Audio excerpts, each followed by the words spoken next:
Hello, welcome to Staring Down the Storm, Autism Advocacy in America. I'm your host, Tabitha Ziegler.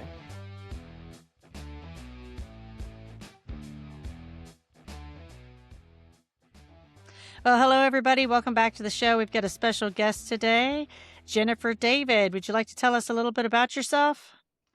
Hi, folks. I'm Jennifer David. I live in Charlestown, which is in southern Indiana, about 8 miles north of Louisville.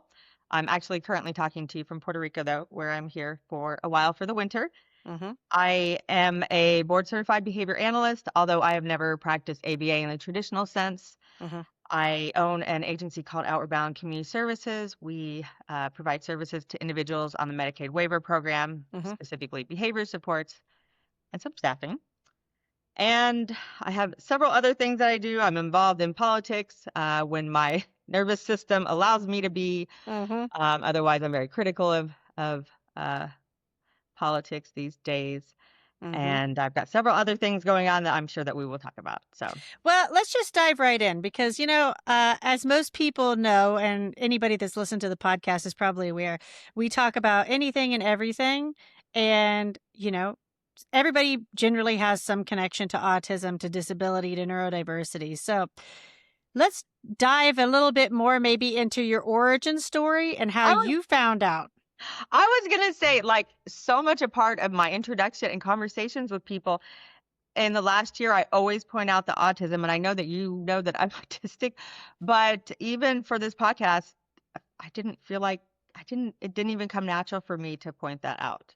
So I think that might be some kind of growth, or just knowing I'm in that safe space, because it's usually one of the first things I say anymore about myself. Yeah, but you're in good company here, so you didn't feel like you needed to out yourself. I don't really know I am in the midst of my origin story right now and have been working on discovering that for probably half a decade. Well, I saw your recent post and I find that really interesting because, I think a lot of us are multi-potentialites, and genealogy has always been it's been in my mixed bag of interests, right? So when I saw your post, I was like, oh, we're going to talk about that a little bit. I haven't had the opportunity to talk about it except for bugging my children and my husband. But it is quite interesting, and I think that you will pick up on a lot of themes. I guess that's where my origin. Go for it. So, I guess I'll start kind of why, and this all ties into my autism. So, probably about, I don't know, 8 or 9 years ago, I started getting some sores, on my arm, and in spots where I had tattoos, but I also had them in other spots. Nothing. It just was unusual. So I went and got them checked out. I was really lucky that I ended up, after several visits, the dermatologist did a biopsy. And I was very lucky because whoever looked at my biopsy right away was thinking it could be sarcoidosis, which is an autoimmune disease that has a hereditary component of it, but you also have to come into the right conditions to get it. But it's one of those diseases, kind of like fibromyalgia, where there's no test for it, you just rule other things out. And so learning that was, part of my DNA, I, at the same time did Ancestry and had my DNA done that. And in part, I started to do that because I really don't know anything about my family history. My dad was adopted, and my mom, we moved all of the time, and we were never close to family. And this is something that you'll see, and a lot of late diagnosed people will see, is that we've made excuses our whole lives for things that we couldn't explain, especially within our own family. So that's kind of part of this. So I just assume that's why we were never around family. But I've now come to find it's just also part of being neurodivergent in some ways. But anyway, so I had spent a lot of time looking at my dad's side of the family, trying to figure out who his parents were, because he had, for a long time, been trying to find his parents, and he never had.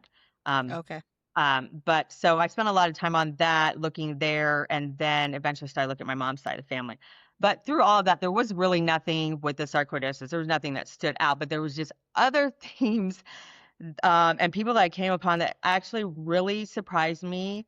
Some of the people I talk about, it's not unusual for white people like me that came from Europe, Mhm. being able to trace your family to certain things, but the people and the places and the things that they did had stood out to me for years, knowing that these were Mhm. people that were different than a lot Mhm. of people.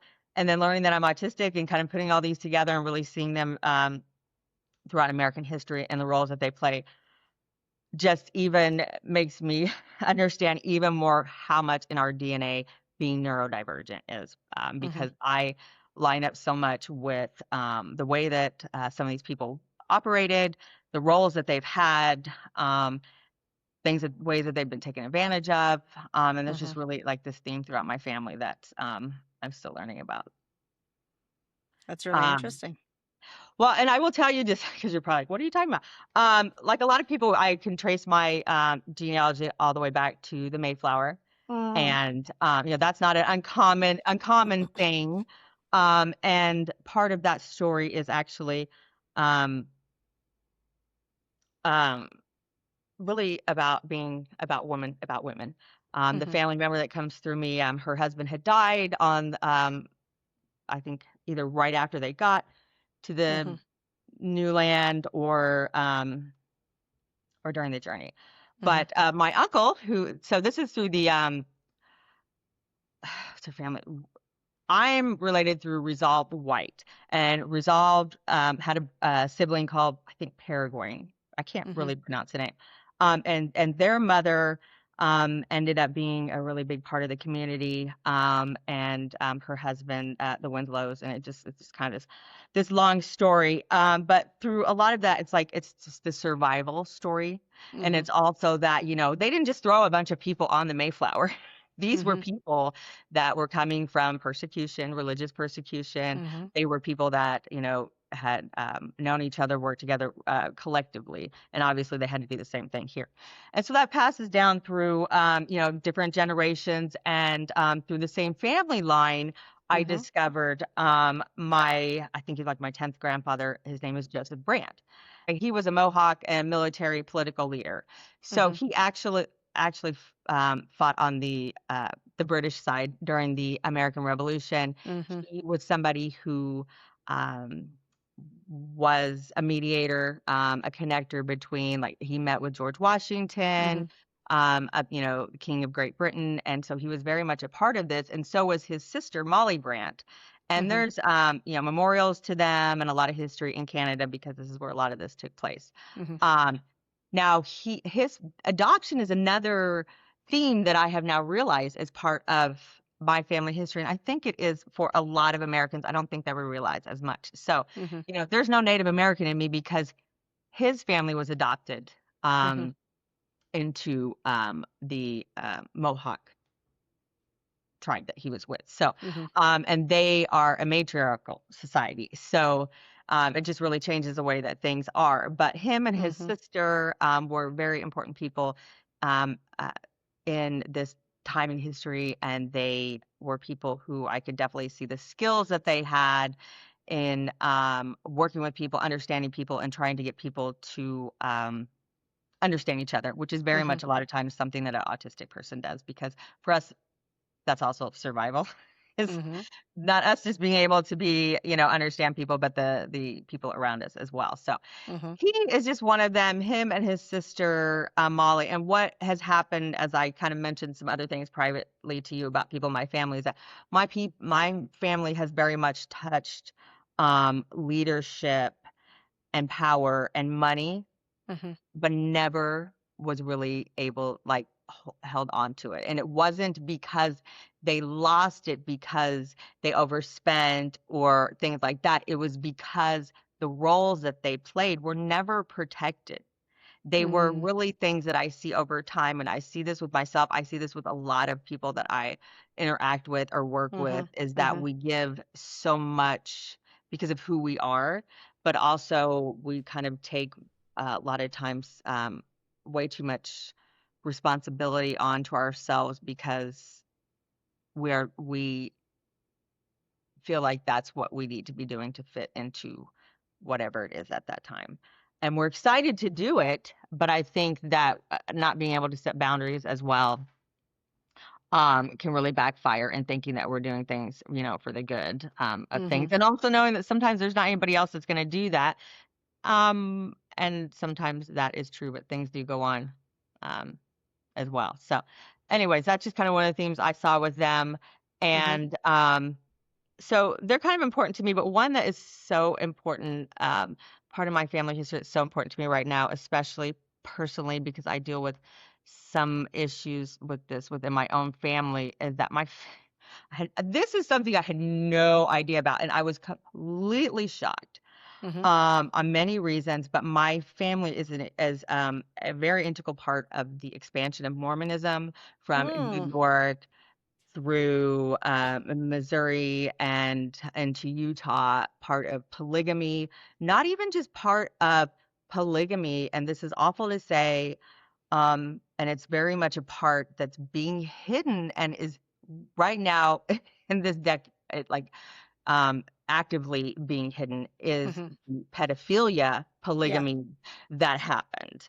Mhm. Um, and that's kind of a hard subject too, because when you look at some things within a historical context, being married very young is one thing, but repeatedly having 14-year-old, 15-year-old wives is Well, not. So, but that's where my family line comes in with that, and also just with church leadership, just in the Mormon church. But the big one is that my family really does touch to the leaders of the Mormon church, mhm. including Joseph Smith. My Mhm. aunt, who her name is, sorry, my I'm completely tongue tied now because I've never really talked about these things Mhm. out loud to people besides my family. But my aunt, her name was Sarah Miranda Bates Pratt. So she was married to Orson Pratt, who was a very big leader in the Mormon Church during the Mhm. 1800s, and she was his first wife. She actually eventually left him.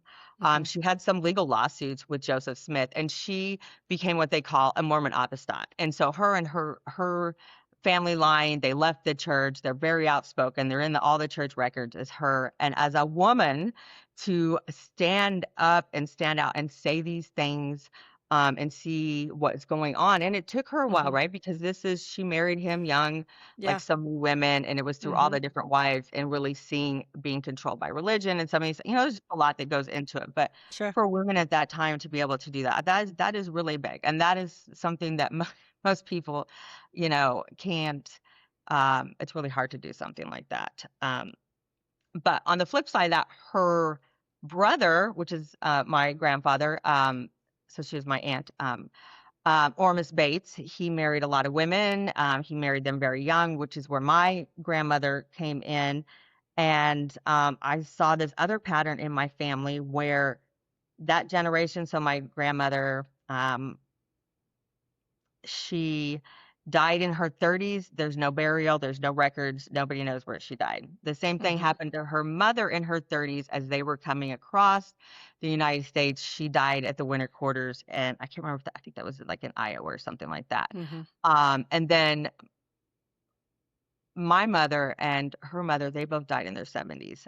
Even though they were able to double that lifespan, there are a lot of things in my life, not necessarily health issues like cancer or anything that are related, but just within the women, you just see um, how they live their lives in Mhm. service to Mhm. others and being controlled and things like that. And even people that, even Ormus, he lost everything to the church, right? They gave all the Mm. money and all the time and everything to the Mormon church. But one of the reasons I do bring this up as something that's very close to my heart is that I have one of my daughters who we are estranged, and it's in part because of this, but not Mhm. necessarily. But she is struggling in college. I do believe very much I have a neurodivergent family, and there's a lot of struggles that Mhm. women have undiagnosed. But the right person knocked at her door at the right time, and she ended up converting, moving to Utah just out of the Okay. blue. It was just very difficult, but I always supported her. She went went away to another country very young on a mission, just like all of these things. And she's very much settled into this way of life, Mhm. which very much conflicts with a lot of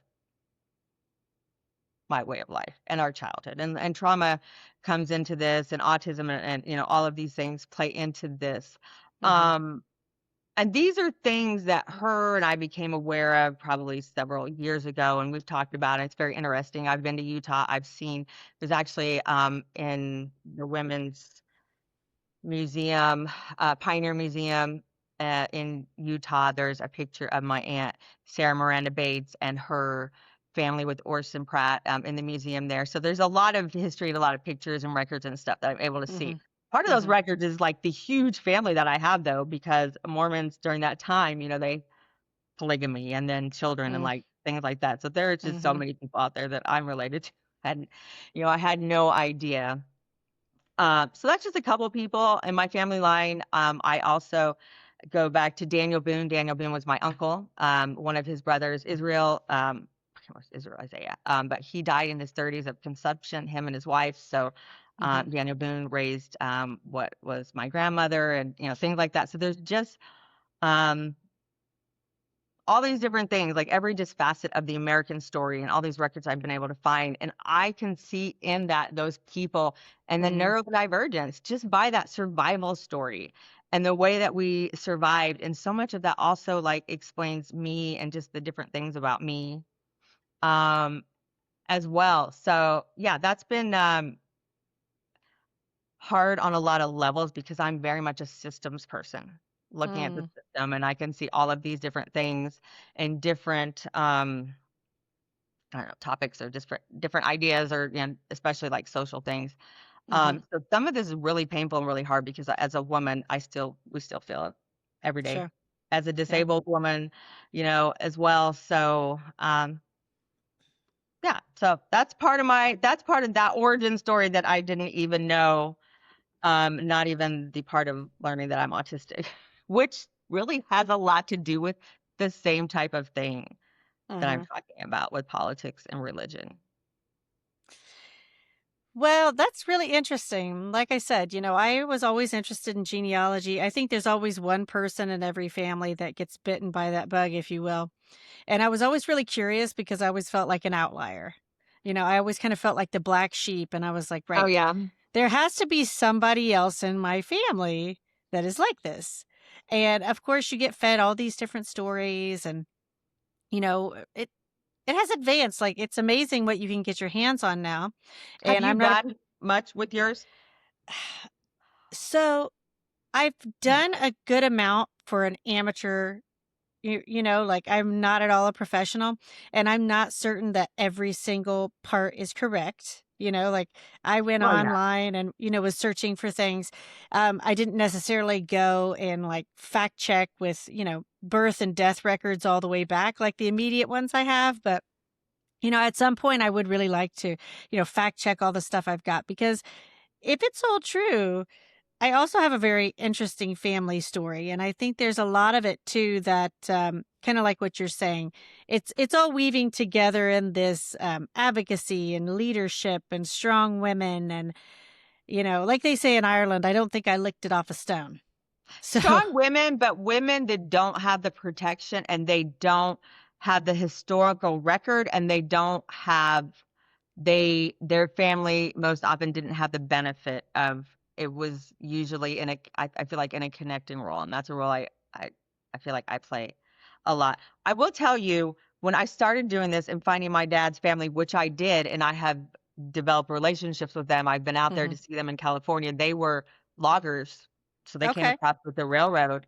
This is all part of women and their story and stuff like that Mhm. too. Mhm. Incidentally, my grandmother who gave up my dad was very young. She had her first child young too. Mhm. This was their second child. Her husband was away at war. This started something I had never heard of this term until a couple days ago, and another one of those painful historical Sure. things. But Yep. his mother was part of this thing called, I think, ice box. No, oh no, not ice box. Oh, I have to think of what it's called. Scoop, infant scoop, something about. Oh God, I gotta find this because it's very interesting. But it's basically when women were having children. men were away at war and things like that, or you got married out of wedlock, there's just this period from the 40s to the 70s where they were basically taking a lot of children, especially taking them out west, Mhm. adoption and stuff like that. And it's very hard to even find family records. Mhm. Um, I think it's like, I'll have to find it, but something scoop, baby scoop or something like that, where they just basically scooped up baby scoop. Yeah, that's what it is. The baby scoop era. Have you ever heard of that?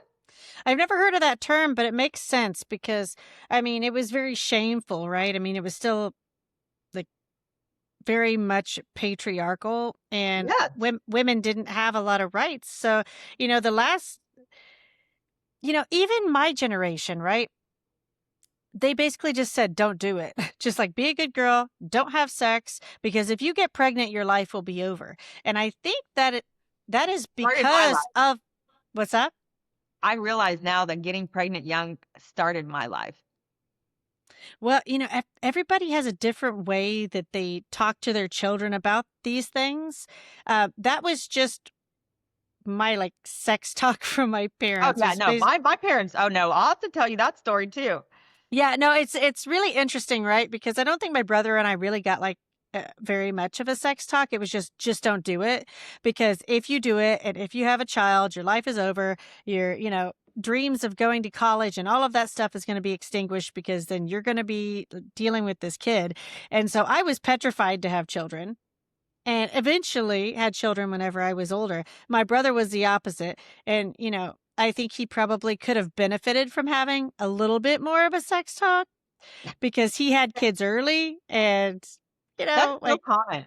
Well, and that's where I was going with this. That it's my father's mother had him very young, so I think she might have been a little bit older when she had him, but she started very young. I got pregnant at 16. okay. And my sister, she got pregnant out of wedlock, which my family is very conservative, religious, Mhm. especially my dad. But it's a theme. My children were very happy that my daughters were like, I broke that. They did, or they broke that. They didn't get pregnant in their teens. But Mhm. it's something that I definitely saw, and is very common for late diagnosed autistic women in general. Mhm. But and I very firmly believe that my mother is pregnant. I've not had anybody in my family be like, oh, you can't say that, but I don't, not close to any of them anyways, but I Mhm. definitely know that. And when my sister had gotten pregnant, never once had a sex talk with me about it. And my sister hid it from people for a while. She was terrified to Sure. tell anybody. I actually only knew about it originally because I was snooping and I found a letter that she had written to my parents. Mhm. But my mom they never had a talk with me. But I got pregnant at 16.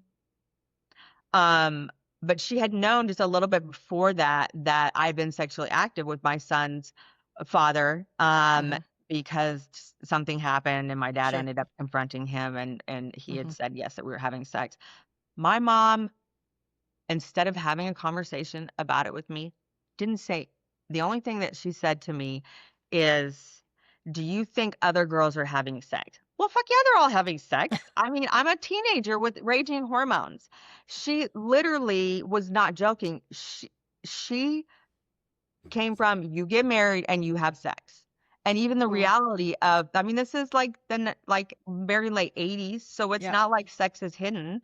Never had a conversation and just really firmly believed that I was the only person my age having sex. Mhm. And I mean, it makes sense to me now because I also remember her telling me that she played with dolls till she was like 18. And she literally did. She went from playing with dolls to marrying my dad. To Mhm. really, never, like, there's just so many things with this, Mhm. to, Mhm. as a woman, as an autistic woman or something like that. But it's just that, um, those are things that I've been angry about for a long time, though, like just that neglect as a parent, but being able to recognize my autism and seeing that in my mom and how we really just dealt with things very differently, which is common. And that strain in relationships, which I see with my daughter that I was talking about a few minutes ago, um, that um, I'm estranged from. So, Mhm. but yeah, there's just so many themes and these things circle around in my head. Well, I That's think it's something when I do my ancestry. That's where I was going with it, the ancestry. So Yeah, no, sorry. I think it's important though, because something that I've noticed in my life, and I've heard people mention this a lot. It's not a nice conversation to have, but people need to be having it more because, the rate of like rape or molestation amongst young people and adults that have autism or some type of neurological disability or are just, in the neurodivergent realm, it's staggering.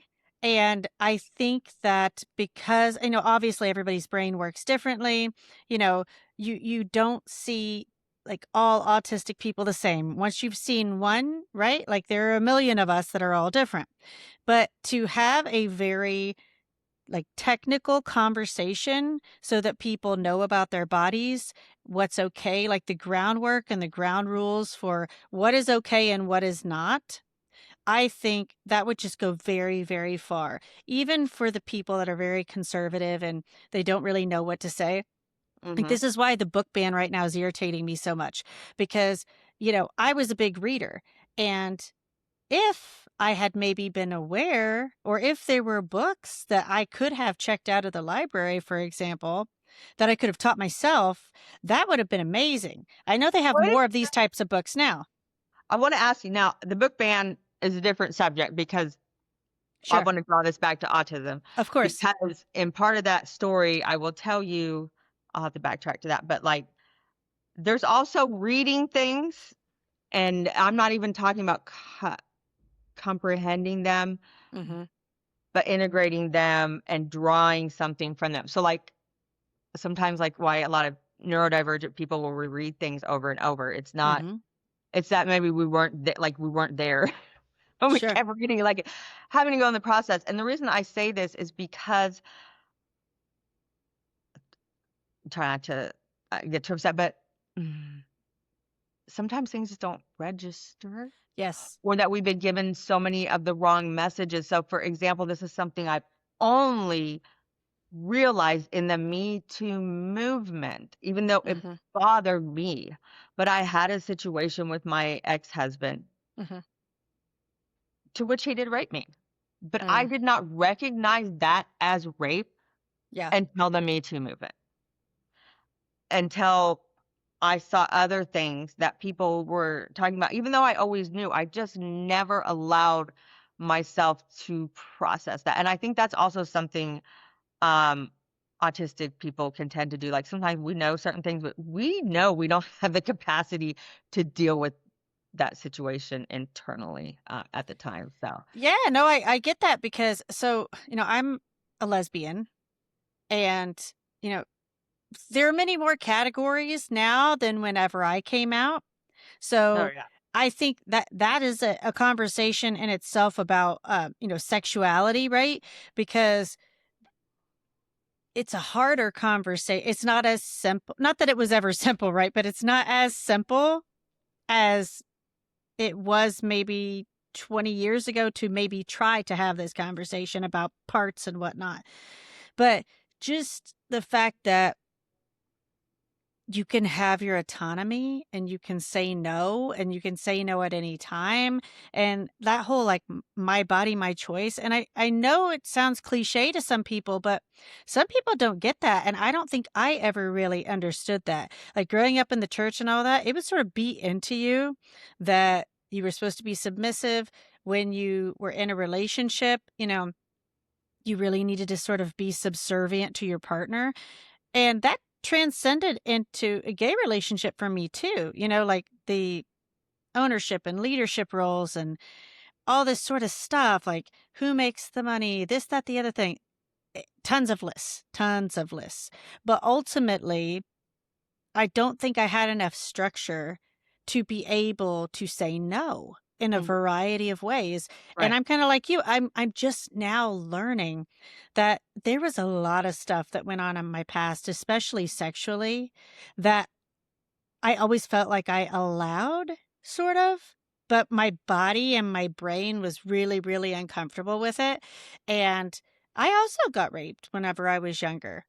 And it's amazing to me that people question women the way that they do, and Oh yeah. especially autistic women, right? Like, I'll never forget this.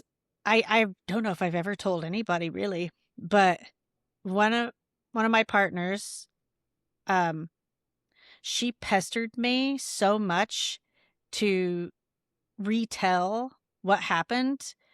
It was like I needed to convince her that it was true.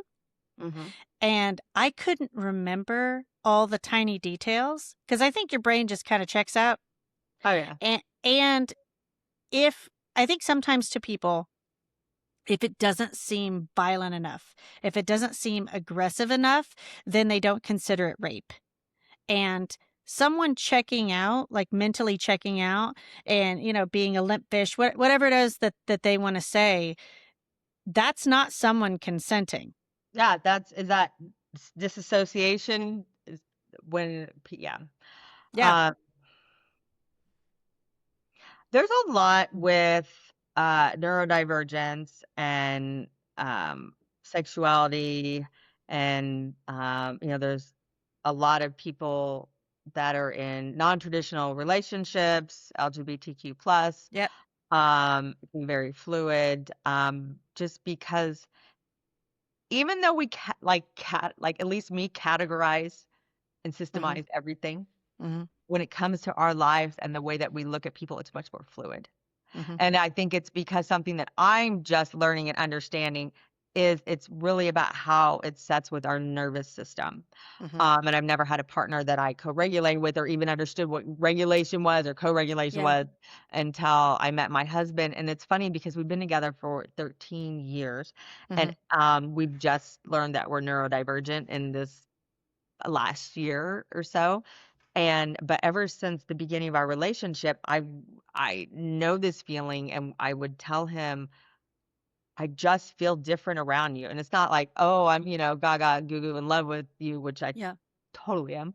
But it's just that calmness that I've never had, just that feeling of being able to just like be Yeah. um most of the time. And so that's just a great feeling. What's that safety factor, right? I think that was something that was always missing for me. And I'm not saying that all the people that I dated or was in serious relationships with were bad or abusive or whatever, but I don't know that I ever really had that true safety feeling, where I was like, oh, I can breathe and I'm comfortable here and I can totally trust you.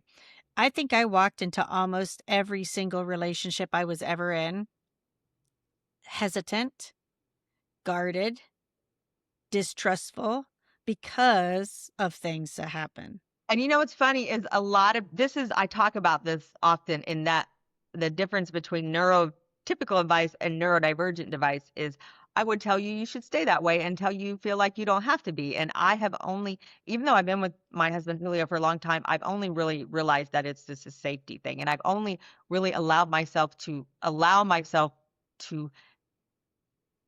feel safer since I've learned that I'm autistic and we've been kind of processing that thing. But a lot of times, be like, oh, you have to open up your heart. Oh, you have to do this. Oh, you have to do that. No, that's the worst advice. That is what opens up neurodivergent people to more and more abuse. And then we take things on ourselves that we stay in Yeah. relationships that we shouldn't be and we blame ourselves. And then Mhm. we pass that on to our offspring. And Yes. this brings me to another term that I learned about that I didn't know, and you may know this because you are, you know, um, you've been a caregiver Mhm. and you know that, but the silent caregiver. Have you ever heard of that? I don't know if I've heard of that term.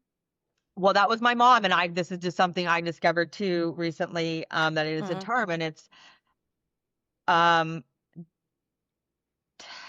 just that role of just like I've said before, like, about my mom, things about my mom that I'm obviously still processing, understanding, but I have a Sure. sibling with disability who needs a lot of care and has always needed care. My mom and her Mhm. were just, like this all the time. And I feel now knowing that my mom was neurodivergent, like having my sister like that really was a blessing to her. It saved her. It gave her, I think, a place and a way to operate in a world and like somebody to that co-regulation really is what it is. We see that a Mhm. lot in mothers and Mhm. their, disabled children, but I didn't really realize there. But my mom rarely complained. I mean, I don't even know who my mom was, and she died. like 8 years ago. And it's not that I didn't know Oh. her, spend time with her. I just didn't know who she was because she just never shared anything. She just silently did her role. And I see this in a lot of, and sometimes in mothers that I work with, in just not, don't want to rock the boat either. And that can become an issue with advocacy, Mhm. and not being able to feel comfortable speaking out about a lot of things, even with their children, because when we're taught not to complain, we're taught to be, sometimes silent and be happy with what you have, also not being heard and being understood and believed, which is, well, one of the things I think that you're saying. Mhm. Um, and my mom never intervened when my dad was abusive, physically, Mhm. emotionally. I don't think she could. I now realize she probably was just frozen. That's that fight, flight, Yeah. or freeze kind of thing, but it just goes down for generations. And then a lot of times, which I'm learning, the daughter becomes the opposite of the mom. I'm nothing like my mom. I am loud. I'm outspoken. You're going to Mm. know when I am upset. And so are the Mhm. neighbors. Everybody's, Mhm. going to know. And I refuse to be contained because I had a mother that was contained. And now my daughter, the one that I talk about, who I'm estranged from, she's the opposite. She is contained, and I know hates the fact that it's just this cycle of, Mhm. uh, but breaking the cycle becomes like understanding neurodivergence, and Mhm. what it is and how it affects us. And I got off topic, which I do all the time because that's how No, my no, brain. it's good. But I it's mean not that. the sexuality part in that, those relationships can change, and so can who somebody might be attracted to. And I see Mhm. this a lot just with people I know and stuff like that, where I've known young women who have been lesbians, identify Mhm. as being a lesbian, and then later in life, that's not them. It's not that they just changed. Mm. There's things in their life that maybe settled, or maybe they understood, or maybe they felt more comfortable, with this or that person. And that's not me saying, oh, lesbians have not found the right man, because that is so not not Mhm. true Mhm. at all. It's just the fluid nature, I think, of when you're autistic. You a lot of times get more information or more feelings or this or that, and you can change things. Um, a lot of times quite easily within ourselves, but I think we fear a lot about how the outside will look at us. Well, you know, I grew up in a really religious and conservative area, and I always say there probably were gay people around. I just didn't know, right? Oh yeah, well that's But where. if I had known, and if I had an example in my community that as I was figuring or trying to figure myself out, that I could point to and be like, oh, I'm like her, which I didn't. And because I never really had a good enough talk about sexuality and boundaries and, um, roles and all these different things that I could have put in my toolbox, right? As I'm figuring things out and dating. Um, These are now the things that I wanna change for my children Mhm. because I looking back and, not just myself, right? I run into a lot of people, have a lot of conversations, and the common thread, especially in the autistic community, seems to be either lack of sexual information, lack of exposure, which then leads to abuse, and I feel like if we can just start young and teach that, like, give them the tools in their toolbox to just say, okay, this is what safety and autonomy look like, and then let them lead into whatever it is that they do and that they are. I think just kind of the way that our brains are set up, it's like coding, right? Like I am not a computer person really, but my cousin is. And so this is the way that it makes sense to me. It's like if you're building out a code and you give people the code from the beginning, then it's easy because they're like, "Oh right, like I know that now. So now I can just build on that." Yeah. I don't know, because I feel like you said earlier, like, and there's a saying, you met one autistic person, you met one autistic person. I don't think I really understood what that meant until I realized I was autistic, and I realized how much of, like, this is something that I love, and I play game with it a little bit sometimes, but like Mhm. nobody can. ever guess what I'm gonna do. And I've seen Sure. people write emails about me being like, "Oh, well, she didn't do that," and like because they think that even I brought this up before, even though I'm so much of a pattern person and a categorizing person, it doesn't apply to me. And Yeah. so, like, because we are so much like when I tell you I get off topic a lot, if you know how your brain works, right? So it's all about experiences and interactions that we have. So my advice for people is the autistic children need to have experiences very young.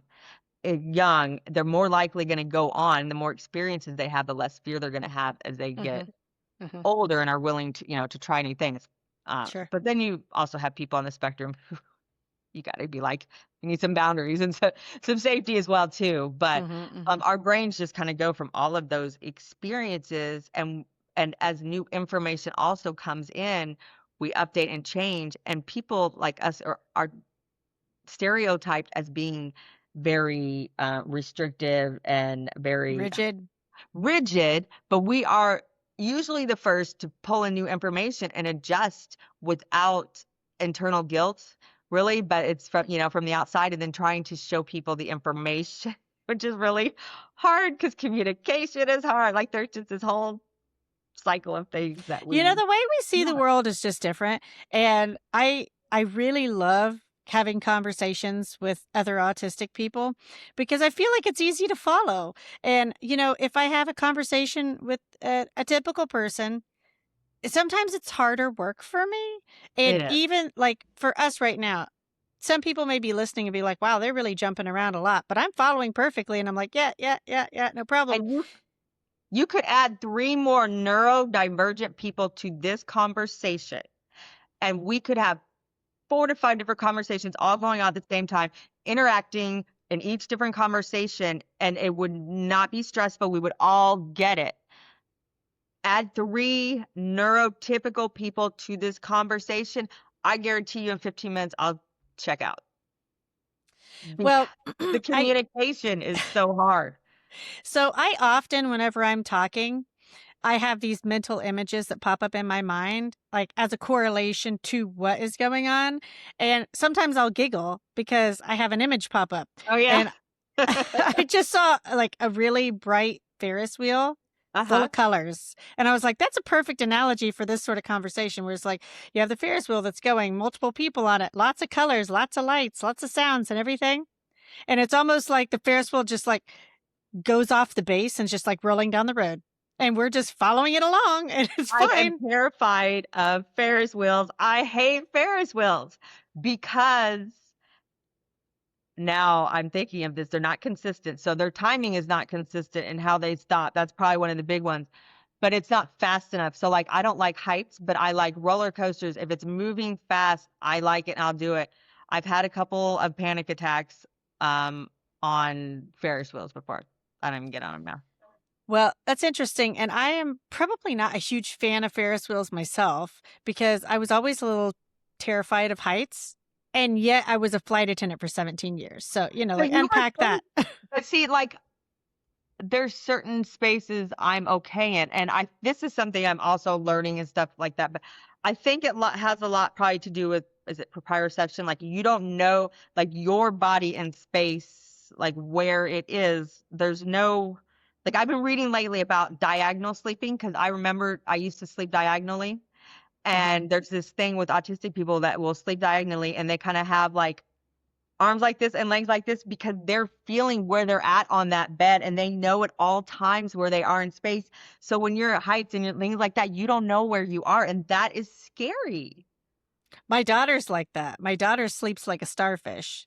Yeah. And she's like my little amoeba because when she is lacking body heat, she'll like move her body around looking for body heat. Oh yeah, I do not do well with any kind of temperature changes at all. But the sleeping thing though, like I remember as a child that way, but it changed because I got married, right? And then I shared a bed with Mm, somebody. But mm. I remember my ex-husband early in our marriage, he would said something about how like he worked nights and he'd come home and he'd get in bed and he said automatically my foot would go to wherever he was. Now I used to think in my head it was because I like, oh, I loved him, I missed him. It wasn't that. It was trying to figure out where that fucker was so I could. stay away from him. But no, I mean, it just was that, knowing where I was in time. I don't do that with my husband now, which is funny because we have a king size bed. He literally sleeps all the way on the side, Hmm. all the way over here. But I never, I guess, processing that now, maybe I always feel safe with him, so I guess I feel like I don't really need to know where he's at. That's kind of sad. No, that's good actually. I No, think but it it's an is kind of sad, evolution. just like some of those things that, I think of when when you learn you're autistic. I remember hearing and reading about this when I was discovering, but like you Hmm. go back and you kind of like your whole life is you see it differently. And I tell people like it's the things that happen, they happen. They just why they happen, you can have a different understanding and you could see some of the things that were going on Mm, that maybe you didn't kind of like see then or whatever, or things that maybe you should have picked up, or things that because you are autistic that you didn't pick up on. And, yeah. there's no shame in that, but just being aware. So, Well, I always tell people that I had two coming outs because, the first one, whenever I was gay, right. which felt liberating because I was like, oh, How now old were I you when you came out? understand. How old were you? I was like, I think I was 21 or almost 21. But for me, it felt like an awakening. I was like, oh my God, now I get it. Because there were so many things in the past that they just felt like a chore, like a duty. Right. And, I don't want, any of my old boyfriends to feel bad, right? Like, it's not. And I remember I That told might one, be, go ahead. hmm, No, go go ahead. ahead. I wonder if that had anything to do with your nervous system. Like, you know what I Probably. mean? And again, I'm only kind of learning that from like hearing other people's experiences and things like that. And then that also can go to gender and like, Hmm. just all these things that, look one way and you Yeah. can see it through a lens of being a gay person or identifying in that way, but also you can still see it even differently as a neurodivergent person as I well. think, and we never know, right? Like, I think we lead the lives we lead probably for a purpose. So I've developed a very interesting skill set along the way because of my experiences. But I mean, if I'd have known that I was gay and neurodivergent pretty early on, I feel like I would have been capable of some awesome shit. Just like it gave me the freedom when I found out that I was autistic that I really gave myself permission. And I was Right. like, "Oh, okay. So now I don't have to follow." I mean, there are some rules I have to follow, but That's just in normal. I general. would say that, I mean, that might be a little bit delayed just because you're neurodivergent, but also I feel like that's also kind of an experience for a lot of people, like at that age, which is why we Sure. just kind of go Yeah. crazy when we leave home, college and even like young. And I think that is something that happens through women throughout their life too. Mhm. Like, we have so many different stages that we are in, like your child rearing. My children are grown now, thank God. But But I now we mean, have like 10 grandkids. right.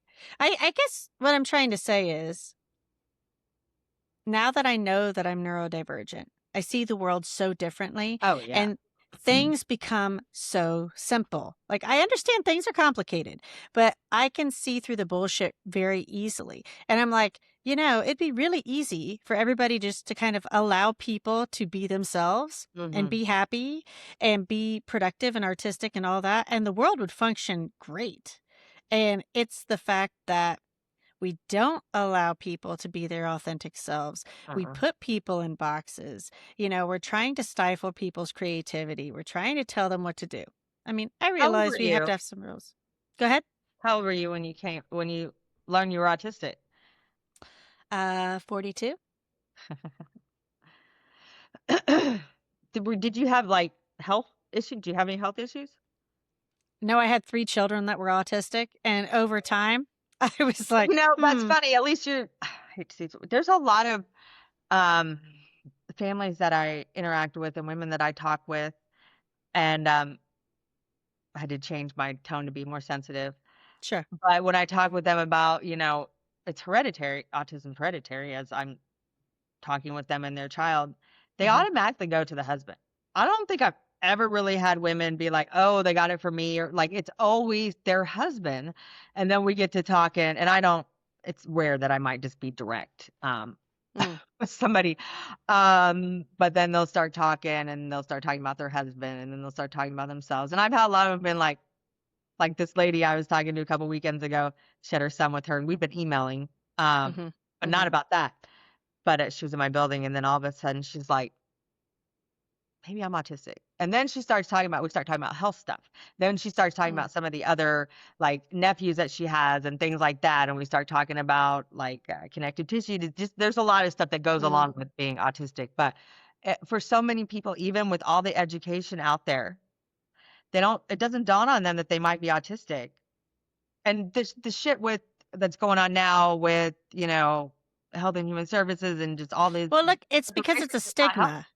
It is a stigma, and it is so very hard. Um, it's a stigma, but it's a stigma for those people that are afraid. For like I do a lot of writing. I don't put everything out there, but I Mhm. had just wrote something recently. Like I've never had a person that I've talked with about the autism um be mad at me or chastise me for saying anything to them. But I've had plenty of people that weren't a part of conversations or like that no, maybe I've talked to people or things like that have definitely been upset and have said things to Mhm. me. But I'm just like, fuck you. First of all, like if you have cancer, somebody's going to want to know that. And I don't go around telling people this or things like that, but I'm a high pattern recognition person, and it's not just like there are things that you can see, and there's definitely a lot of like micro things that come out that I pick up on with people. But Mhm. unless a person is literally talking to me about stress in their life, health issue, like things like that, I don't say anything, or unless they ask me. I've had Yeah. people ask me like, "Hey, do you think I'm autistic?" And I'll be like, "Well, I don't really know," unless there's somebody I've known for a long time and we have like, I've picked up on maybe that they are. I always try to give them the tools and resources and stuff. But um so my point is a lot of times, like I congratulate you on, I want to say being smart enough to think, oh, my children are all autistic, maybe I am.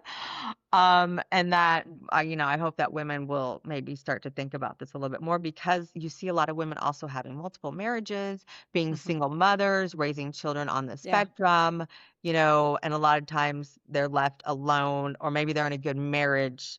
Mhm. A lot of times it's both parents.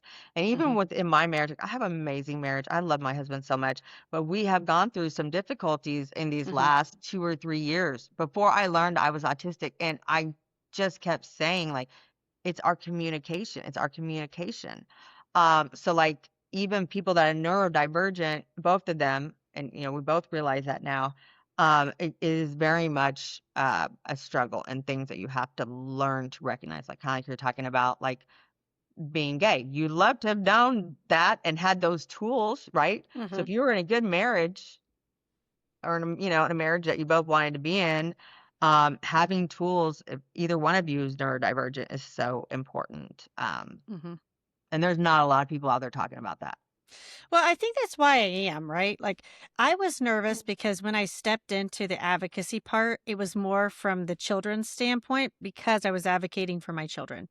And then once I figured this out about myself, I was a little hesitant at first because I was like, oh, I don't want people to look at me and be like, oh, she's not autistic or she's not autistic enough. And then I thought, right, there need to be more voices out there. And even if I don't know it all, even if I'm faulty, because we are all faulty, right? Like just to provide examples, like I said to you about it would have been nice if I had had an example of like, what's a lesbian look like that looks like a girl? Like no judgment, right? But just like lesbians look different too. And then there's this whole role play thing too. And The I lips, never, the lipstick lesbians, and so I had what used to be a friend of mine for 2 decades who was Mhm. lesbian, Yeah, and so I've definitely butch. That's it, butch lesbian. Not that she yeah. would, but we have the foo foo lesbians, the lipstick lesbians. There's all Mhm, sorts of mhm. names, and those traditional gender roles. But That's also a stereotype of lesbian relationships as well. Yes. Well, so what's interesting about that is I never fit any of the boxes. I just never did. But having examples for me to kind of filter through on my own just would have been helpful. So I think that's why I'm leaning a little bit more into the adult advocacy because I'm like, you know what? Like, there need to be Oh a yeah. million different flavors of autism so these kids can look at someone and be like, right, like, I'm a little bit like that one. I'm more like that one, or I'm a lot like this one. And at least it kind of gives them like the reassurance that, hey, I'm not alone. Like there are other people out there like me that look like me. And, like I said, there's no perfect example and just kind of showing kids that, hey, you can be autistic in a million different ways and that's okay. Well, I don't know if you heard this word because I just stumbled upon it. A lot of times I'll have ideas and concepts and I like try to put them all together and then I find out, oh, there is a word for it. There is some research on it. But one of them is called transformative, uh, is it generational female autism? It's basically Mm, women like us hmm that, we are late diagnosed. And the hmm reason that we're late diagnosed most often, yes, we could say, male, female, gender roles like that, but really a lot of it has to do with the fact that we don't have a developmental disability or, a intellectual disability that is obvious. Yes. You would not think that I have some disabilities in there, but I've definitely learned that I have processing, and that processing, not knowing that I have that, has kept me in hypervigilance my entire Yeah. life. hmm But you take that as trauma from other things, and it's like a combination of that, though. hmm But it's like this generation of us women that are one, we're not our mothers, so we're in this, we're in a technology age. We're more able to speak out about things because we've been able to do that as women. But we are able to, especially like people like me and like you that are advocates or people that work in the field, like we're able to put into words and help explain the mental processing and the why of some of the ways people do things or why they do things. Like hmm I could so many traits in me that I see in clients that I've worked with that have a lot more challenges. Like I honestly don't know where I would have ended up if I would have known if people would have known that I was autistic when I was younger. Um, for a lot of people, I think we would ended up in very different places. It's just kind of a catch 22. But Yeah. like I'm an eloper. An eloper is not somebody who just wants to run off. I now know it's because our nervous system will not allow us to most often be in the place that we're at that time. And we You have know, that's interesting that you say that because I have an eloper that is non-speaking. I say non-speaking rather than nonverbal because he has a few words. Um, but man, he's fast and he will bolt. Now he's yeah. gotten, yeah, but he's gotten to the point like he's getting better at holding hands and like it's checking with him that he's like, oh right, like to be safe, I need to kind of be around my people. But it's interesting that you mentioned that, right? Because I was always everybody would always talk about me like this. They're like, "Oh, Tabitha, she's just always moving, always got to go, go, go." And so whenever I had my kids, I was like that. And now they are also like that. Like Koa the other day, he's now gotten to the point where he'll go and get his shoes. This is the non-speaking one. He'll go and get his shoes and his jacket and put them like on the couch or wherever I am. And that's his like he's trying to tell me he wants to go. And then if that doesn't do it, he'll go over to the door and like jiggle the knob. Normally by that point I've like caught on to it. But all of my kids are like that. And now they've gotten in this habit where they're happy to go and they're happy to see new things. Now they might have a lot of other challenges mixed in there too, but I never really put it together the way you're talking about it, like for the adult elopement portion of it. As a child, I just remember my mom was saying that I would leave. And there's a lot of times I would pack up my suitcase and I would leave. I'd be gone for the day or whatever. hmm And I've noticed that in relationships or in like stressful situations I've been in, and like like if I was in an argument with like a heated argument with like my ex-husband and like there's no way out, like wanting to leave, like I've been able to recognize that and deal with it, like the wanting to just leave. But that's also like I also don't necessarily want to fight. Like there's people worth staying for and fighting for, but it is really the nervous system telling you you need to get out of here. But then we have people who don't like, maybe one of your children like doesn't really understand the safety part of that. Yeah. So instead of but this is where we go with it in society, Mhm. locking people up, making like having a safe room instead of Yeah. giving them the skills to be safe, to learn how Right. to be safe, to even be able, and even like parents to recognize, I mean, we do this in our behavior plans, but to recognize these are the precursors, these are the things, you're Right. seeing before it gets to this point, and it's easier to stop a behavior, Mhm. than when it's in the middle. But I'm just telling you, like, I mean, I have meltdowns. I will be upfront about that. I have meltdowns. I now see them very much the same as clients that I've had. It's just, in a different way. And, with my work that I do, a lot of times it can be really, especially now, just Yeah. seeing the way behaviors play out in me Mhm. versus the way that they are in some of the people that I've worked with, um, and how they are, I don't want to use the word punished because not punished, but how, I mean, I feel like if your needs aren't being met, it's punishment, right? I mean, because it just Mhm. feels like that. Mhm. So, yeah, there's just a lot to kind of I don't really say re-go back and think, but yeah, I've spent my entire professional field working with people like me. Mhm. Um, so that's always been a huge emotional toll for me. And rightfully so. Like, just not Right. rightfully so, but like, I mean, I understand that why. Well, this kind of leads me into my next point. Um, I think this is why we need more like legitimately authentic neurodivergent people in politics because we are greatly underrepresented. And there's this national conversation right now. Basically, there's like a war on autism. And I'm like, where are the autistic people though? Like once again, we have everybody talking for us, at us, what they think is right, wrong, indifferent, or whatever. And it just seems like the final frontier to solving this is just like putting our asses in those seats and being like, hey, you want to have an autistic conversation? Here are some actual autistic people that can represent the community. Obviously, like any other politician, we're not going to get it all right.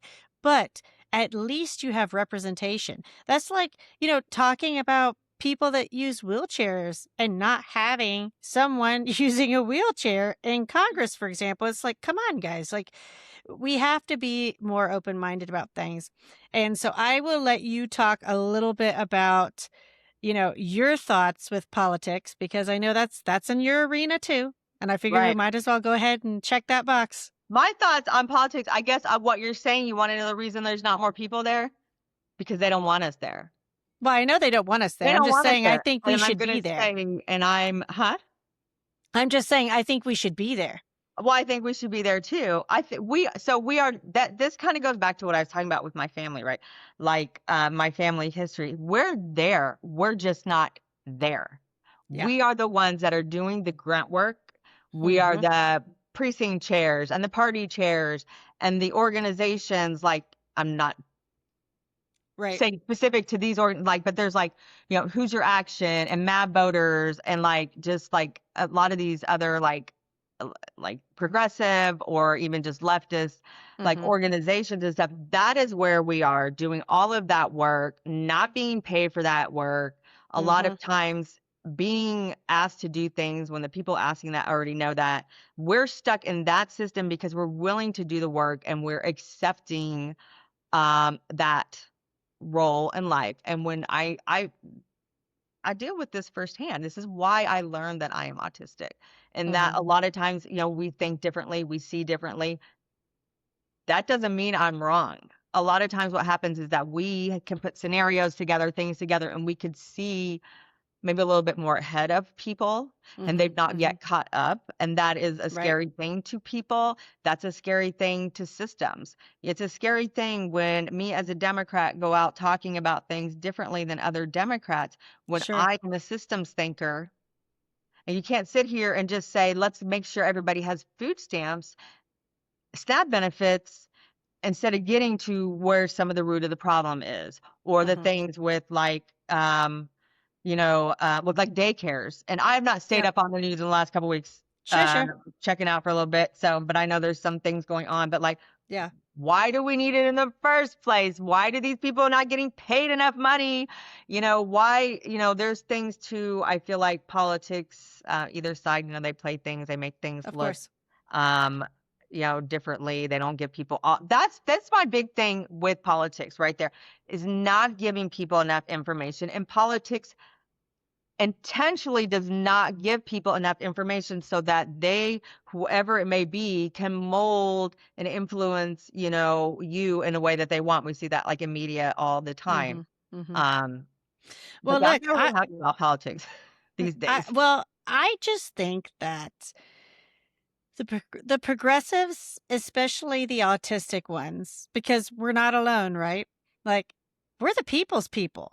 Like, we're the problem solvers that are like, hey, we've got a problem. Let's figure out what the root of it is. Let's find a solution because we want people to be whole. We want people to be healthy and have happy lives. And you know, it seems like kind of crazy for other people, I guess, but that should be every politician's intention, really, at the core. Like, if you're serving the people, you should serve them well, you But know? how many of them are serving the people, or how many of them are there on the premise that they're going to serve the people, right? Because if you don't have any issues, you don't have anything to fight against, you don't really, like, the Democrat Party is really good with this, right? Because we bleed on people's heart, Mm, and mm, things like that, the stuff that we do. And a lot of times we're just putting band-aids on instead of mhm. getting to the root of the problem, because sometimes you still need to have that story to, Sure, to sure. keep yourself in office. And I'm not saying that all politicians are like that. People Of do course. kind of become corrupt, but I see this a lot of time, especially when working with people with disabilities, is that Mhm. we're not part of the conversation. Yeah. We'll be used to, maybe talk about it or something. But, Mhm. I have gone through the last several years where I finally realized how much of my work and my ideas and things that I brought to the table, and how I minimize myself and let other people take credit for ideas and things that I did related to the disability community, and only to Mhm. really step back and see how I was not just minimized, but really intended to be pushed out, and, Mhm. and things. And I think that happens to a lot of us. A lot of times that happens because people do see what we bring to the table. And Oh, because yeah. and they don't see the same way that we do, and a lot of times it starts as collaborating, partnering and stuff like Mhm. that, Mhm. and then taking of ideas. And then, like, there's just, you see this a lot. But then also being autistic and ourselves, we play into that and don't necessarily see things that are going on. So, Mhm. like I said, there's a lot of us that are there. They're just not, and we're just not always in the Yeah. right spot, unless, especially when it comes to getting elected, unless we're in a community that is similar Mhm. to ours, or in the way that they're like, so, like, when in Indianapolis, I can almost guarantee in like Marion County, in those areas, there are neurodivergent state reps, center, things like that. People Oh, like that, for sure. For but sure. people that they're representing, like, they're able to really see their needs, because a lot of times it's minorities, other Mhm. disadvantaged groups, which is why, people on the spectrum more feel more comfortable in those spaces, because we have a shared way of having to interact with the world a lot of Yeah. time, because of all the trauma. So I don't Mhm. doubt that there's leaders like that, but, and really in that, how much power do they really, Mhm. have either? So Well, it's an interesting conversation coming up because I think that just in general, people are wanting more authenticity. And oh I yeah, do think right now, if you're ever going to have a really good, diverse group of candidates that are very authentic, it's going to be now. Because I do think that, we're drawing out all the neurodivergent people by default because it's sort of like in our DNA, I guess, like that's part of my thing. Like that's part of my diagnosis was like right, yeah, it tipped the scales because of the social justice part. Like I just cannot look away and, the start of the podcast, all these other things I'm doing, that's the root of it. It's like I right. just get tired and I couldn't do it anymore. Like I couldn't keep seeing all this horror play out in front of me and not at least try to do something good. One thing to keep in mind is something that you've always spoken, that you're already spoken about, and I'm always the devil's advocate, but we're on the left here. and every autistic person is different. So whatever we're talking about, how Yes, passionate we are and sure of ourselves, there is a counterpart on the other of side that course. feels the same exact way. Of And course, they've got the Lex Luthors on the other side. For sure. but it's also yeah, Star Wars, Superman, right? That's my favorite Superman movie, like the original one. It's so funny because I think of that and I see that and I see the three little oh my God, this is so right here. I see the three little like crony people in was it like glass or whatever that they were in space, like they were flattened and contained. They were the Mhm. ones that did all this work too. I mean, they were Mhm. kind of, but Mhm. yeah. I mean, you just see examples of autism everywhere, really, especially in these old movies, because I really feel like throughout history, we were like the artistic theme rolling through history, right? I mean, now when they're actually diving into it more and they're like, right, we've got these examples in the past that we cannot confirm or deny, but we think they are most likely autistic. Mhm. And, they're I very run creative people. Oh yeah, and I run into that a lot within the disability community, and it's not in a positive way. It's like Mm, this generation of like people my age or even older, but like now you would obviously think that they were on the spectrum, but like they just didn't have a diagnosis. Like so these are probably pre like even looking at autism. Nobody went back to kind yes, of, of course. really like look at that with them. But it's been around forever. And the thing is hereditary, is in our DNA, and it continues to persist because it is about survival.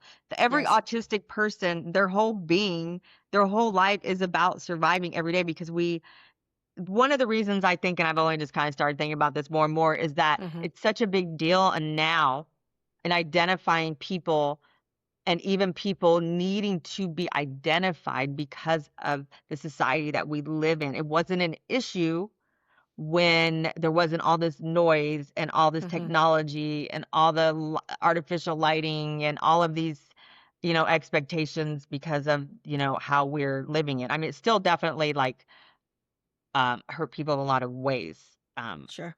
and when you're really looking at those people, but it's just um it's been here forever, and it goes back to even before us, even before the people that came on the Mayflower.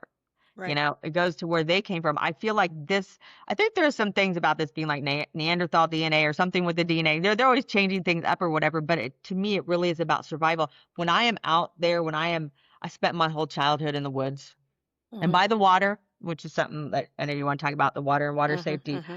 Hmm. And it is like just I could spend my whole day in silence because I hear everything, Hmm. and just hearing those things. And like a lot of autistic people, this also goes into the elopement thing. It is Yes. proven through science, like people needing to be outside.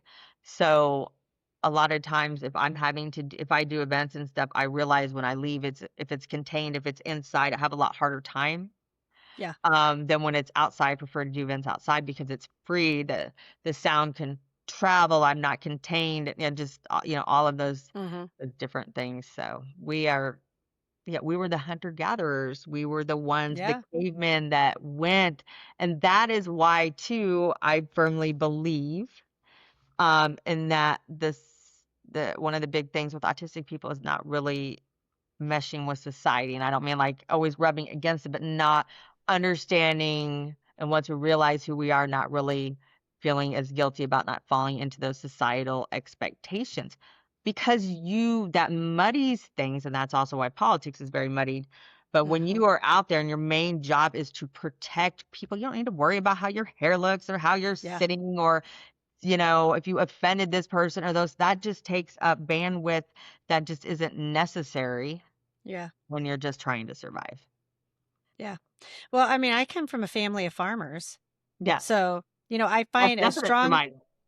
yeah, find a strong correlation with the things that you're saying, being out in nature, growing things. Um, I would go as far as to say, a lot of hunters and fishermen, Oh, yes. outdoorsmen, hikers, just like the whole gamut. If you have this strong draw to nature, like I'm And not but saying nature in you're, like a nature in a what's that word? Like a way of.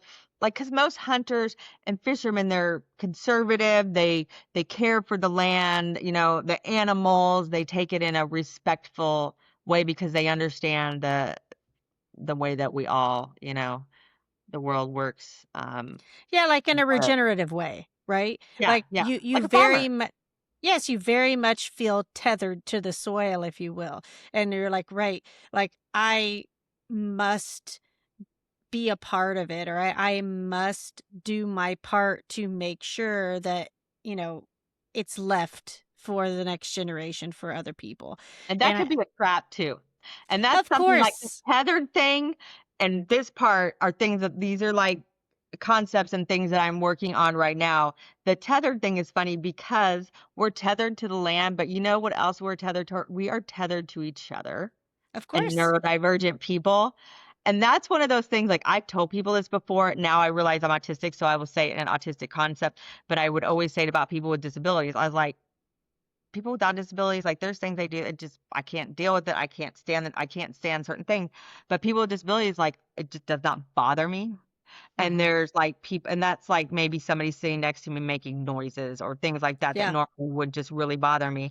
Mhm. Um, but You just have also, all the patience in the world. yeah, I do really, and I am not a patient person. But Mhm. it's also like maybe I don't want to come on this podcast because I'm dealing with whatever autism bullshit I'm dealing with today. But the fact that I know you, and like I just, it's that like I want to be there for you, which is, supporting your friend and stuff like that too. And I'm not saying that was the case. Um, but it's also with there are people and there's people in my community and just people I've known that are kind of assholes or like I don't maybe Sure. necessarily perceive them as assholes, but other people perceive them as Yes. assholes. But like I know I used to say there's a lot of clients like what they're saying is true, they just don't know how to say it. Or Yes. like because these I know are other neurodivergent people too. And Mhm. there are Mhm. people that I know or I've had past relationships with that maybe I don't anymore because they are dicks. Mhm. But I still Mhm. give them a pass, which cannot always be a good thing. I mean, I feel like I have my boundaries pretty good with that, but like I might defend them in other spaces and try to be like, hey, have you thought about this? Or maybe this is Sure. why they're doing that, even if I don't particularly like them. Mhm. We can often pick up on each other in different spaces. Mhm. We can notice each other. Um, out in public or like, we're always often the ones in the perimeter. That also goes back to where we talk about other marginalized groups as well. Mhm. But that tethering is I've not really thought about it to the land. I'm talking processing that with other neurodivergent people, but you're right. Those Well, are also like we were talking about like the pool to water, right? Like that's proven. That's it statistics. is. That's why we have to worry about the large amount of autistic drowning. I mean, let's Yeah. talk about that because I know you wrote an article about that recently, didn't you? I did. So this is something that comes up a lot with the water. And so I know Mhm. for me now that I've always said I love water. Water is very much a sensory thing. And for me, I really enjoy it. And I don't know if my mom picked up on that. I used to say that I learned to swim very young because my dad was a college basketball coach, so we had access to like Okay. pools and things like that, but I don't think that's it. But Mhm. I can remember, I can see myself 5 years old at the high dive, like one of those Olympic pools, climbing up there in my pink little bathing suit with the Mhm. little arm things on there. I don't know Mhm. what my mom Mhm. was thinking. And I just jumped out that high dive like nothing. So as Mhm. far as I'm concerned, I've always been able to swim. And I'm the Mhm. type of person, even right now, I'll go in a lake, I'll go like I am very much attracted to water. I spent a lot of time here in Puerto Rico, not sunbathing, but out on the water, Mhm. collecting things, things like that. That very much kind of like down to earth thing, like we are talking about, like with, Mhm. Mhm. cavemen and hunter gatherers. Mhm. But very much drawn to water. And I used to live in Indianapolis, and there's so many retention ponds there. As Yes. soon as somebody would go missing, that was always my worry. And that's usually always, I'm not saying always exaggerating, but when a child goes missing, Yes. an autistic child, they are often found that's usually where they're found. So they're attracted, to water. There's also a lack of danger. This is Yes. proven. This is something everybody knows. And it takes in the article I kind of talked a little bit about, and I don't have the numbers. Sure. And I could do the research if I need to, but like the cost also of like finding the kids and doing the Yes. search and all the things that come after that. Like, I'm sure that there's some repercussions in that community that does have some kind of financial impact. There's always a financial impact when something happens. And I'm talking about money because that's what gets most people. But Hmm. I feel like, and I'm sure there's a way, I haven't done extensive research because I'm just kind Sure. of, talking about this, but like, it would be nice if the state of Indiana had some kind of grant, some kind of program to where identified people of autism, like and they could maybe use this with the waiver and maybe some other Hmm. money, taught to swim, Hmm. like have the class. And there's certain places, I was just talking to a friend of mine that's here in Puerto Rico. She's from Tennessee, Hmm. Hmm. but she had her a niece with her, and she was telling me that she had done this swimming program, some kind of Hmm. safety swim program. And Yeah. it was so fascinating. She said that it cost like $750. It was expensive, but she said for a 2-week period, it may have been longer, that for 15 minutes every day they would do lessons, and it was like a group thing. And Hmm. so they worked on different skills. And actually, in the end, how they tested them is they throw the kid fully clothed, coat and everything in the water. Hmm. And they have to, basically say themselves. But that's just one program that is designed to help people, and it would be really nice. And actually, you and I should work on this and try to uh, Yeah, we should. get some of the legislators. There's one I'll have to find her name. I think we should send to, but like to have something like this, and Well, to teach kids how to swim. Parents can access, the money to do that. YMCA programs, schools. We have hmm, the infrastructure to hmm, do it, and freaking Indiana has the money. yeah. Well, I think we're talking about desire, right? Because Indiana is one of those states where everybody likes to talk about, let's do it for the children. Let's do XYZ for the children. And I do think, just in general, the populace does agree with that. And I think most people would get on board with, like, all kids. Like, that should just be a standard. My family was very much that way. They always said, everyone should learn how to swim. And we know that there are certain um, diverse communities, different ethnic communities that th- they don't learn. Like this, the statistics are lower for And of like certain groups of people. right, How yeah. many of them can swim? There are certain groups of people, but in that, it's also something that, and this goes into the stereotype, and you're not wrong. I mean, we're all just Right, right. being real. It's also like so low, like where they grew up. So if you Yes, grew up in downtown New York and there's not a swimming pool around, you're not gonna be able to you're not gonna learn how to swim. And then there are also, I'm not saying anything I haven't learned, like for a lot of like yes, Black women, they spend a lot of time and a lot of money on their hair. The hair is not very easy to do, and yes. I have Black friends, but I also hear that from like when I worked in the foster care system, like it's, Hmm. it isn't it, as a different hair. We, have different hair that has different needs. So like not wanting to get that in the water and also getting your ass whooped if your mom just spent all that money to get your hair Yes. done and you got in the water. So there are a lot of things that play into that. Well, Um, I'll say what I mean here. There's something that pissed me off really badly, and it kind of just like shook me to my core. And I don't know if you've been following because I know you've been out of the country, but I don't out of the country. Like Puerto Rico's like I did. Let me. part of us, but like not in mainland. All right. So tell me the story. Like I don't know it because I really only seen a little bit and then Okay, looked so at the link you I sent. I've spoken to the mother. What I'm happened? not Is he so dead? I'm not gonna claim to know every single detail, right? But her son RJ, I believe he's 16. He went missing. He was supposed to take the bus back home. So he asked for a little bit of extra time after school. He went to the McDonald's. They have video footage of him leaving the McDonald's, and then he never got on the bus and made it home. So when she reported it to the police, they didn't um, initiate as fast as they should have because he had a disability. And I think he went missing on December 17th. They found his bag and some of his personal items on the dock in like the Broad Ripple area. And like I said, I don't know every single detail, but they've gotten new information. They're supposed to be coming out with like a full statement soon, but they don't think that he's alive anymore. And I'm Right. They said they just found so evidence, but they haven't said what that is.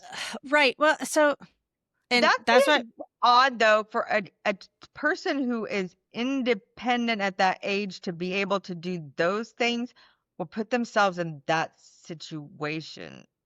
Like, So he was on medication. And so then when he went missing and he wasn't taking his medication, or his mother was concerned that he wasn't taking his medication, right?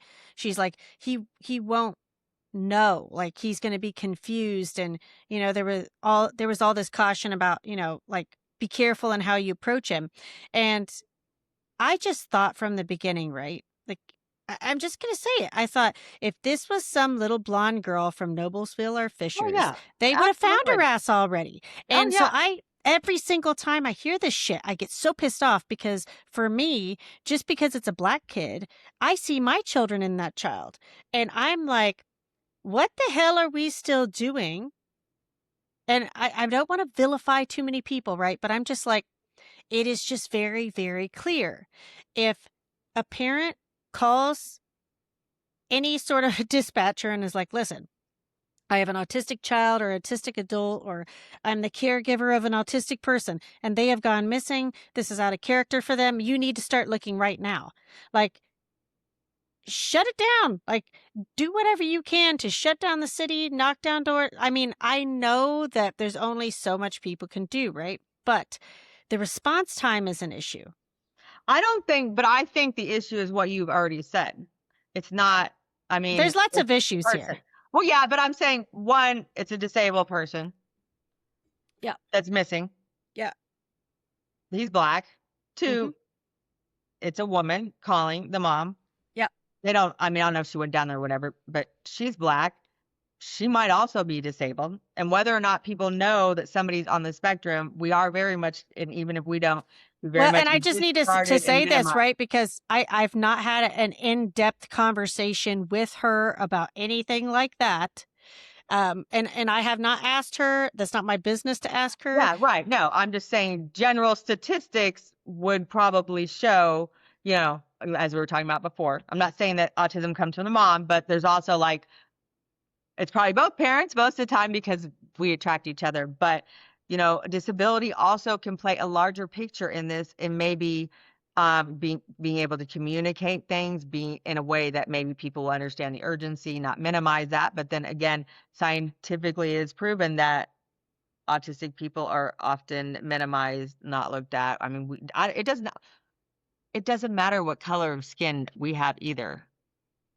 Right, but We're put in the same. I mean, we're a minority and a marginalized group. We're treated yeah, the same as everyone else, even if we try to delude ourselves into thinking differently. right. I guess my point is this, right? When are we going to evolve as a society, especially with emergencies, where it's just easy for us to identify? I understand money and resources and all that stuff, but just right out the gate to get someone on the phone, that the minute that any sort of disability comes out of your mouth, right, that you can communicate that, you need help in some fashion, or someone that needs help in some fashion, just instantly. There should be a protocol that is immediately enacted upon. And I know they have a few different things, but I'm just saying it just seems very, very clear that the training needs to be upped. Like, But nowhere in this those, country. Sorry?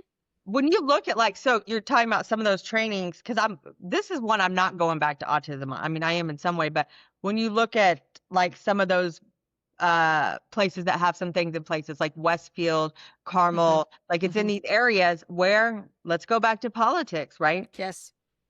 The community, people in disabled communities, people that are black and brown, they don't live in the same communities. Hmm. They don't have the same amount of resources. They're Yes. not going to have it's not going to be the same, it's not going to be treated as a priority because there isn't any resources for it because of like literally what is going Yeah. on in all of 2025 Yeah. in targeting those areas and populations and extracting any kind of support that the government's been giving for, however many generations. So it's just so many, and this story is just like a good example of how all of these things interact. Right. Right. Well, and it's keeping me up at night. Like, and this is where the autism You know, kicks there's in a for me. solution, and that's an autistic thing right there. Is like we Yeah. look so much sleep. That's the emotional. What is that word? I've not really used it until recently.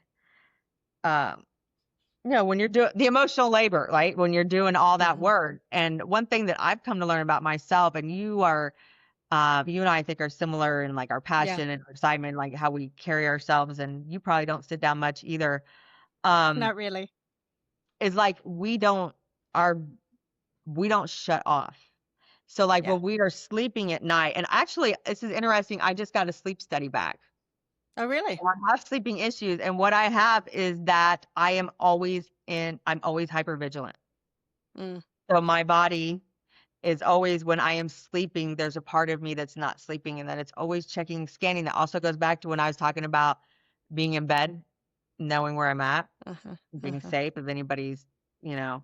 But I've also learned this within my, like, I sleep, if I don't sleep very well, like, and then my husband gets up, I can go to back to bed for quite a while and sleep very soundly because he's Mm, up and I know he's taking care of things, which I'm only hmm. realizing that. So I need to change that because I need more sleep. But Yeah. you're probably, because there's a solution and it bothers you and you're passionate because what you want to be able to pick up that phone if there's ever an emergency for your child and know that somebody's gonna do something. Well, I tell you what, we are building our own little communities and our own little networks because I had other autism moms messaging me before I'd even heard of this story. And they're like, Tabitha, have you heard about this story? Like, is there any way maybe the mom can come on your podcast? Like we need to like bring as much attention to this story as possible. And I do think like there was a good percentage of people that were trying to get it out there. But I wonder how many people will care after. And this is where the autism community comes in, right? Because we actually care because we can see ourselves in this kid. And we're Right. like, right, like Or your it's not going to children. go down like that. Like this is 2025, enough already. Like this isn't, 1940. Like look at all the technology that we have right now and you're still having people just go missing for days and like not really have any solid leaves when there's cameras everywhere and you have these businesses that you have to wait on them to write to corporate or whatever to get permission to release the video. No, fuck that. Like release it right now. Like if the police department calls Oh, McDonald's, really? well, that's what I heard. If I'm wrong, I'm sure someone will let me know. But I heard that they had to wait for the video footage from the McDonald's to be released. And like all these types of things are errors, right? Like at what point are we not going to evolve So that as what was their reason? that part? I don't know. Like I said, I don't know every single detail. And if I'm Look, getting something wrong, maybe someone's going to let me know. But that is something I read and I was like, what do you mean? Like, this is stuff that should just be like immediately released. do Like, you talk to the know supervisor. Boom. um State Representative Victoria Garcia Wilburn? I do not know her yet. She, I think, has spoken out quite a bit about autism, Medicaid waivers. She's also Hispanic. Uh huh. Um, she's somebody that we should try to connect with and see about Oh, yeah, we definitely need to get a something. task force together because I'll tell you what, this is not going to die with me. Like, Well, and uh, we need to, I mean, obviously, and it could take some time, but we can sit here and bitch and complain, but you and I are both yeah, autistic brains, and what we need to offer is some ideas and suggestions on things that can be done. Try to of course. see if, because Well, this is I an figured, issue if you see it over and over again. yeah, I figured we would probably have a deeper conversation off the podcast because obviously we can't solve all the world's problems Okay, in we one can't. podcast episode. No, no, we can't. All right, I got a few more minutes before I got to get out of here. Hey, now, I you don't know what? want to talk Um, too long. if there's anything in particular that you just want to share with people, either about Outward Bound or, any, policies that you're thinking about putting forward, like any of that stuff. I think right now I'm honestly really kind of trying to figure out what to do.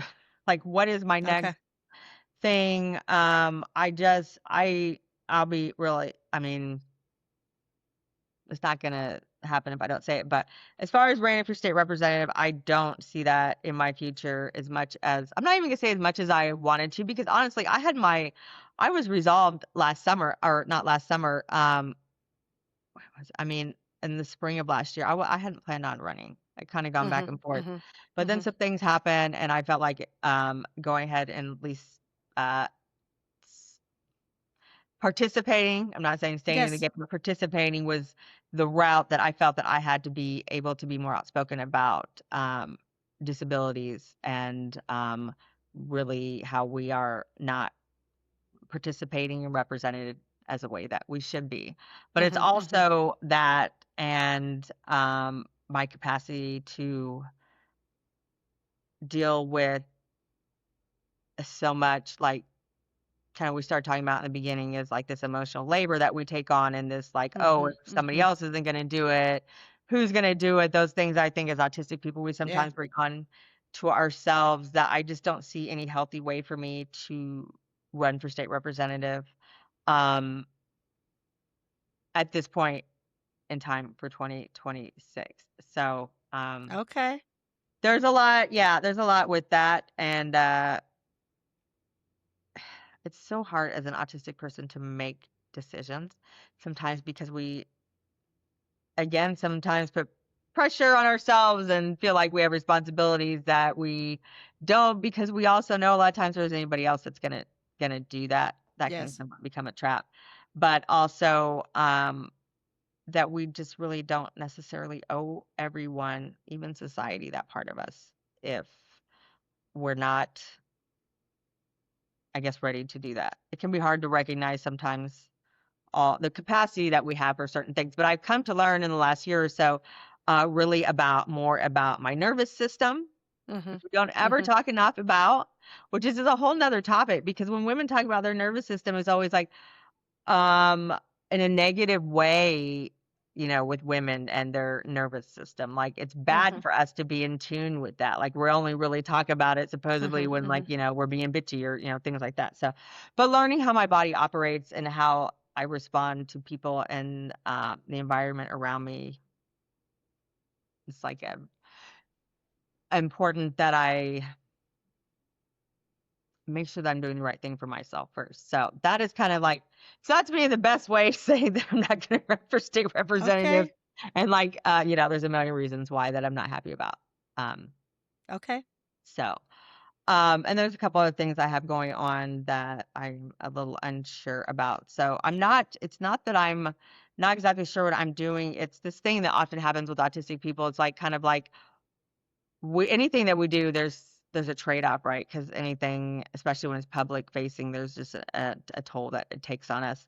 And Mhm. so Mhm. deciding a lot of times we voted like, oh, I wanted like expanding ideas and Mhm. concepts and things like that, and then having to bring them back in to because the way that we think is oftentimes in the moment as we get more information and we're adding things which can make us be very precise and be able to make very good decisions quickly, but it can also be the exact opposite. Do Mhm. Mhm. you find that at all, like with sometimes with your decision making?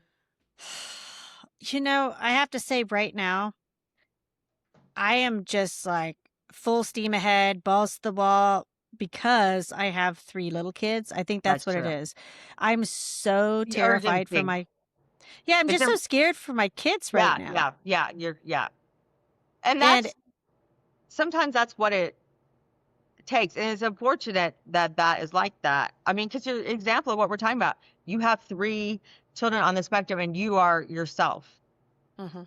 And Mhm. even though this is a personal, passionate thing for you and I know, enjoy it and maybe resent it at the same time, you also shouldn't have to be in the position to where you should have to do that, do this. You know Yeah. what I mean?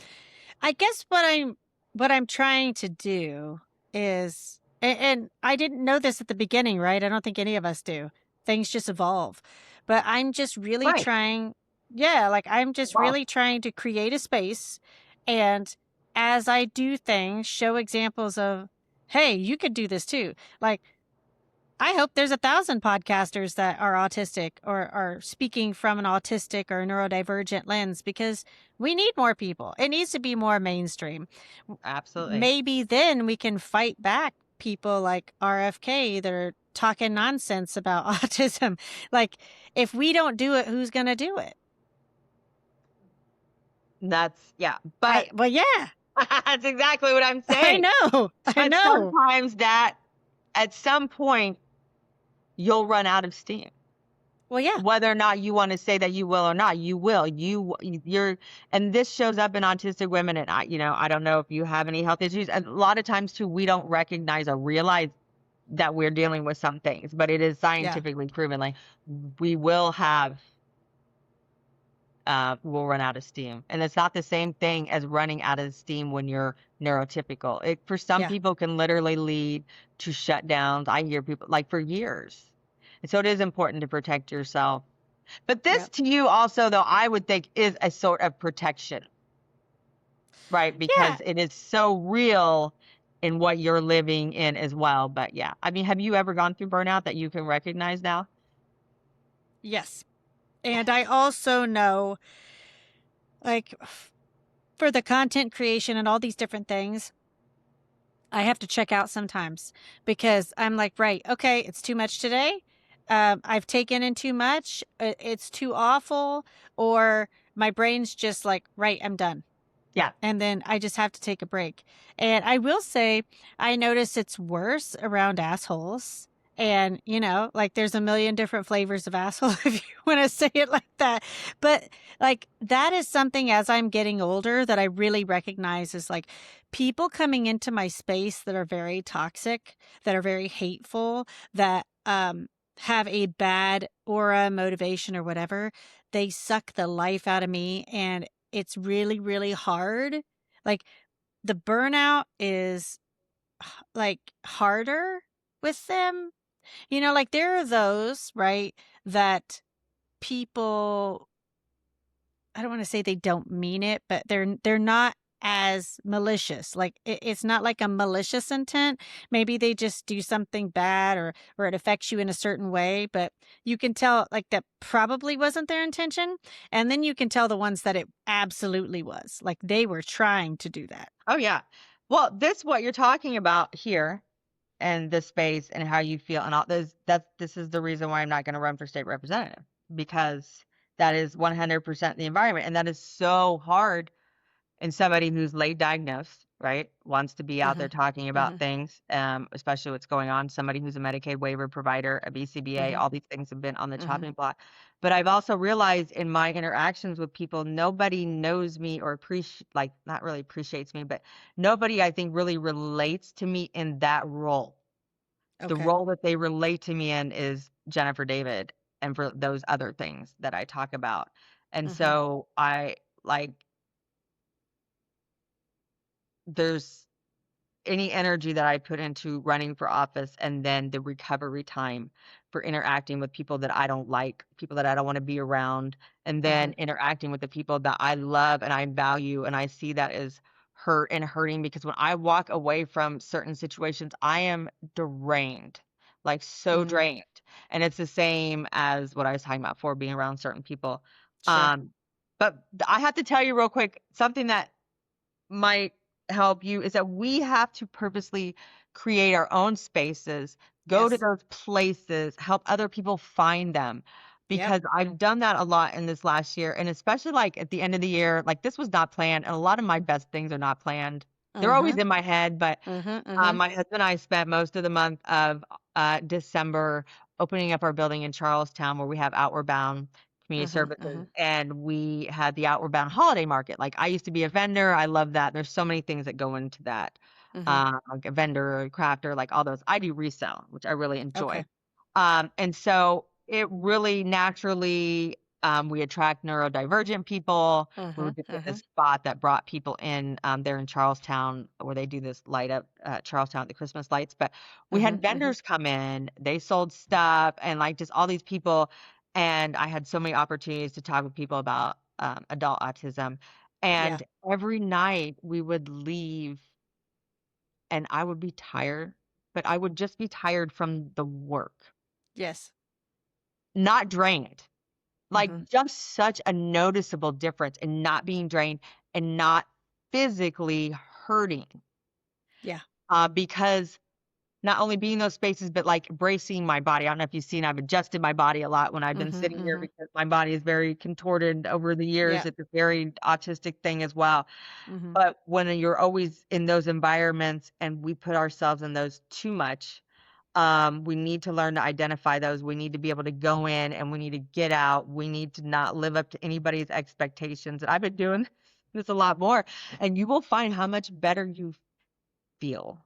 Yeah. Um, that is life changing for me right now. And that leads to not wanting to do some of these things because I know I'm not gonna be able to do all of the other things which are they're more meaningful to me. There's more, I'm gonna get a lot more out of what I put into it. So Well, I get you on that. I'm trying to be much more purposeful about things. And like going into 2026, I remember thinking to myself, I'm going to be really cautious about who gets my time. yeah, you should And be. yeah, I want to make a difference, but not for me, right? And I think that's the difference with autistic people. And that is what is so draining because just naturally, like, we're always kind of taking all this on because we have this compulsion to like help and be a caregiver and try and save the world all the time. But if we can just find that little slice where we really feel that we are making a difference, it's gold. And staying connected, right? Because Yeah. technology is allowing us to be connected. These conversations about autism, as awful as they are from these asshats, you know, Hmm. in Washington, they do bring us out. They do start more Yes. conversations. We're able to find people. I'm um, hoping to start not a support group, but a connection group because I have a lot of people ask me about that. And Hmm. you'll see over the next couple months me trimming other things that I've done so I can allow for new Okay. things. But I think I see this with you, and this is a great thing that we always have to be able to do. We can reinvent. Actually, autistic people move or reinvent themselves on average every 5 to 7 years. Do you see that with you? Have you, the things that you've done or who you felt you were or whatever was important at that time? Do you ever see any of those big shifts in your life? Yeah. And I'll be completely transparent about this. I think I would be shocked if I'm ever in a significant relationship again because I think the work is that valuable to me. And I didn't have like a great track record in relationships anyway. And I just really want to devote my time to something that makes a difference. And I found that like romantic relationships didn't really do that. Not to say like, who knows? You never know, 20 Well, years from now or whatever. But but like, there's other relationships. See, and I think that's a neurotypical thing in that because most relationships will start off romantic. No relationships probably continue as romantic past a certain yeah. point because romance and all that only gets you so far. My Yep. relationship with my husband is different than relationships I've had in the past. And we have been able to get along so well, and because it's not about romance, even though Hmm. we've had romance. I mean, I love that man so much, Sure. but it's also about it's aligning the nervous system. And that's what we were talking about earlier about whether you're Hmm. with a man or a woman or somebody who's, I guess, a little bit of both. Like it is the nervous system. And so you might change things over time. And not even in your thinking, but just in what might naturally happen in your line, in your being. You know what I really value? I really value my like adult relationships, especially with other women, especially with Mhm. other autistic women. I'm really loving that discovery process. It feels very valuable. And I really want to like take time and nurture that. And I want to be able to show that to my children as like a direct reflection of different types of like valuable love Right. that you can do a lot of things, you can be around a lot of people, but just really show them like what healthy relationships look like? One thing I've learned about autistic relationships, especially with women, is that they're so valuable, but they are not demanding. And that's how you know that you have a good autistic relationship. In Mhm, that, mhm. I could not talk to you for several weeks, couple of months, and I am not going to worry about whether you're still my friend, whether I've done Right. something to upset you, whether Mhm, somebody's told you something about you, about me, and now you've mhm. changed your mind on me, Right. or that it's been too long since I called you, or I didn't respond to your message, right? Or, all of those things Right. that we constantly think about with these other relationships. I have learned that, and I have learned to be like not to be okay with that, but I've just learned to feel that and learn to allow myself that. And I find a lot of times when I'm talking to somebody a while, like they'll message me out of the blue, like they know I'm thinking about them, but that's Mhm, also mhm. pattern recognition. And some of that I don't quite Yeah, get because there's so many patterns that my body recognizes before I do. It's sure. crazy. But yeah, it's What great. how about this? I know you have to go, so let's wrap it up. Okay. Um, I ask everybody this. So, what is the one thing, like we talked about a lot of things today. If people don't walk away with anything else besides maybe one thing about you, like what would you like them to walk away with? Like who's Jennifer?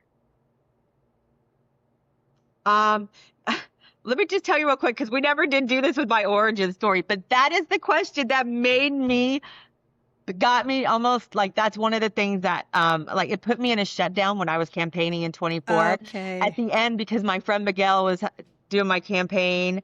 Mhm, I mean, I mhm. paid him. It was a professional relationship, but we're Yeah, yeah, friends yeah, now. sure. And he was just like, you have, wanted to do a commercial and was like, you have to talk about these things and all of those things. And I couldn't answer that question because who I am is always different. Again, because of like I'm like a solid, stable person. I'm always going to be there with you. But like I have my core things that I believe in, and it's always Mhm, about mhm. advocating for others. I will stand up for anyone. I don't care who it is right there. And that's no shit.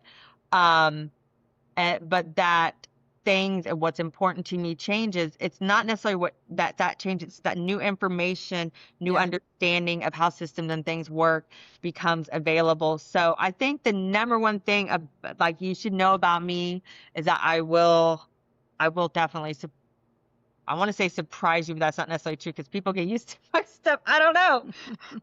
I'm a That's good. okay. I guess this is the thing I would tell people that a lot of people will benefit from knowing me and being a part of my life and hearing my ideas and things that I have to say and my insight if they want to. And those are usually people that are like me. And then there's a lot of people that will be afraid of what I have to say because it's Mm, very exposing. And that's very much an autistic thing that you could do just a whole nother right. episode about that whole mirroring thing that we do, things I'm just learning. So Well, you're always welcome to come back. yeah, I will. I'll have So more if you time ever want to about come this. back, you ever get a wild hair up your butt and you're like, "Hey, you know what, Tabitha? Like, do you I have will come time in the back. next couple weeks? Don't I'll be like more just call shopping. me and we'll Yes, have another conversation." I will.